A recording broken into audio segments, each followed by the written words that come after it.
Muy buenas, pues ya tenemos el dato de inflación que esperábamos este lunes y que ha excedido y con mucho a lo que esperaba el mercado. Se esperaba que fuera 10,3. El dato es histórico, 10,7 de subida de la inflación en Europa, pero también destacado el movimiento de la inflación subyacente en el conjunto europeo que se marcha al 5%. Ojo,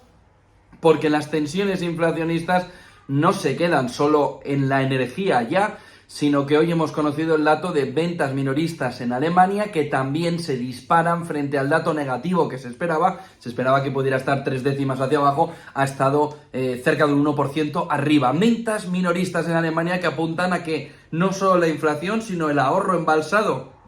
en el conjunto de la demanda interna europea están tirando hacia arriba de una inflación en la que el Banco Central Europeo va a tener que poner mucho más énfasis en intentar reducirla y donde empieza a verse además la diferencia entre el norte y el sur, en este caso en un comportamiento de la inflación más contenido por la exención ibérica en el sur de Europa, donde España no solo ha alcanzado el pico, sino que ha empezado a reducirlo con fuerza, donde Italia hoy ha encontrado un dato de crecimiento inesperado en su economía y donde se va viendo como norte y sur empiezan a generar un efecto acordeón hacia arriba, mirando de qué manera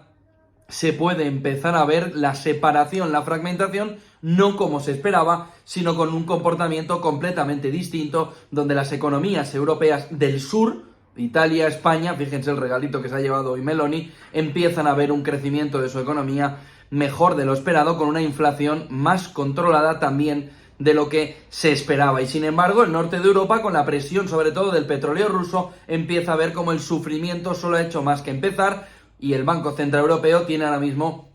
un papelón enorme encima de la mesa, puede hundir los cimientos de lo que todavía está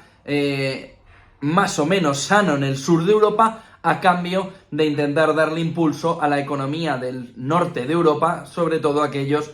que están aportando más en el Banco Central Europeo, economías del norte que están viendo como la exención ibérica, y ojo porque esto va a traer cola, les está funcionando en el sur, mientras ellos están padeciendo en el conjunto de ese corte del gas ruso. Rusia también protagonista en la jornada con ese movimiento que hemos visto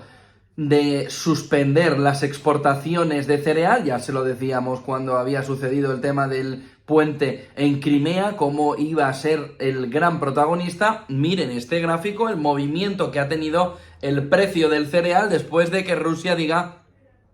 que va a frenar, que va a romper los acuerdos para las exportaciones del cereal al conjunto del mundo. Ojo, porque este movimiento lo que ha significado, como ven en el gráfico, es un movimiento hacia arriba en los precios, pero este movimiento sobre todo va a significar otra presión más en el conjunto europeo, donde ahora más se está padeciendo, que es precisamente en el entorno alimentario. La crisis alimentaria frente a la crisis energética va cogiéndole cuerpo, a pesar de que la energética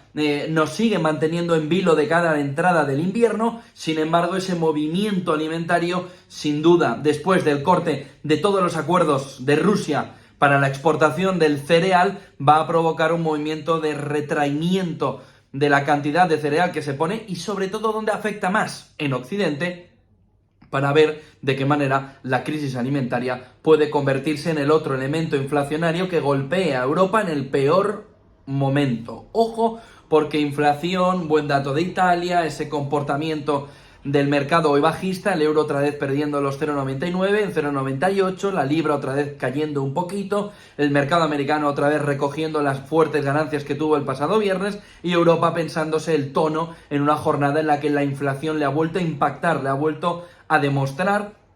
que para nada está controlada. Aún así, desglosen el dato de inflación también por zonas y verán cómo el norte y el este de Europa ahora mismo son los claros componentes inflacionarios en este entorno. Buena tarde, y vamos a ir viendo de qué manera va profundizándose este mercado, que parece que tiene un componente negativo, bajista, importante, después de haber recogido gran parte de los beneficios que esperábamos antes de la reunión de la FED de esta semana y de las elecciones de midterm. Buena tarde, buen negocio.